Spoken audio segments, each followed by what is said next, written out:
Hi everyone, if it's whoever treats me, Faisal. Come trouble me, here in Kamigi. So, first thing first, kaon yung tag banat anak no, para o travel na to, himsog, kita di kita magluya-luya.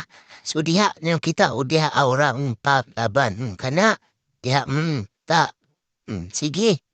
So, ani nga time dito no kasong parents padulong sa Balingwan. So, pagkabot na po sa Balingwan, idiretso ko sa 7-Eleven para ang palit sa mga anay makaon ug mainom para direkta mugutman sa atong biyahe. Human ako pamili, nidiretso na ko sa cashier para ato nang bayaran akong gipampili kay pura to ng idagan. So, makita ninyo no, manahan ako sa lansa dyan noon, o kana. Ikimot-imot ko diya kay gabi dyan sa kalaay. Pagkabot na ko sa isla, nidiretso na ko kadto sa Old Church Ruins para magsimba kag invite man ta sa atong mga igagaw. So nagubansad ko. Welcome to Camiguin. Diha, nalabyan na ko ang sign sa Camiguin no. Kapigit sa katsada. Pasulod na ko na sa simbahan, diha, ilotan ako diha, masid-masid, tuyok, smile, o pak. Pagstanaw na ko dagang nakitao sa moto nga ni balik ko sa agi kay ulaw ka siya. Paguman sa simba, doon naman ang San Kim Cemetery sa Old Church Ruins. Sumoto nga nila, di hapit na napudayon ko ka nagtanaw ko dahon sa budget katsada. So, dani naman makita dana nga takong na krus. O diha, o binibidyo ko diya, feel na ko ang hangyod pagka vlogger. Dani po sa kilid sa dala na may makita diya nga mga bululuy nga. Pwede niya makapalit mo diya nga souvenirs. Taka niya mga pilian diya Nisa na kay kung nakapalit po ito nag-isa jud kaya sinaibog jud kay. So, pauli na mo namin nakita niya nice is fat gid kaya siya gid sa ka ng mga picture. Like nga naong diha o tudok picture yung to posing o pag posing. Kinanday siya dani nga spot ginatawag na nila nga Tungatok Cliff. Sa pagubot na mo sa balay, wala ka video sa pag-iilis na ho kay. Nataranta na kay.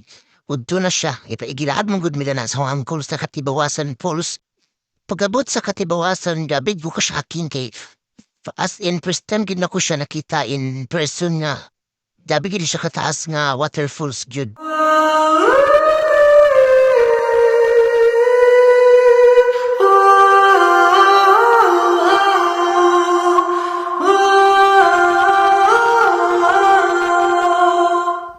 So, ano nga time is bandang hapon na gid ni siya.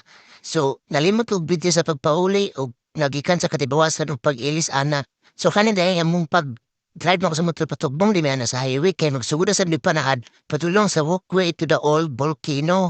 Pagabot na mo sa highway, nagsakay na may ugrila patulong sintro sa mambaw kay dito magsugod baklay. So, diya nakita ninyo nga dagan na did kayo tao nga gabaklay kay napanaad na pud na silag sugod. So kami po, nung sugod na backlightan na time check, 5:45 na siya sa gabion, diya na sugod na may backlight para po maka-abot-abot may tubig sa'yo. So ka nagibate na gina mo na ang kakapweda na, no kay kung nagin na siya, alas na ibikapin na gina siya, good layo pa kayo sa mga tuan. Grabe na din siya kahangag, pero amo lang dip may gwanta ka.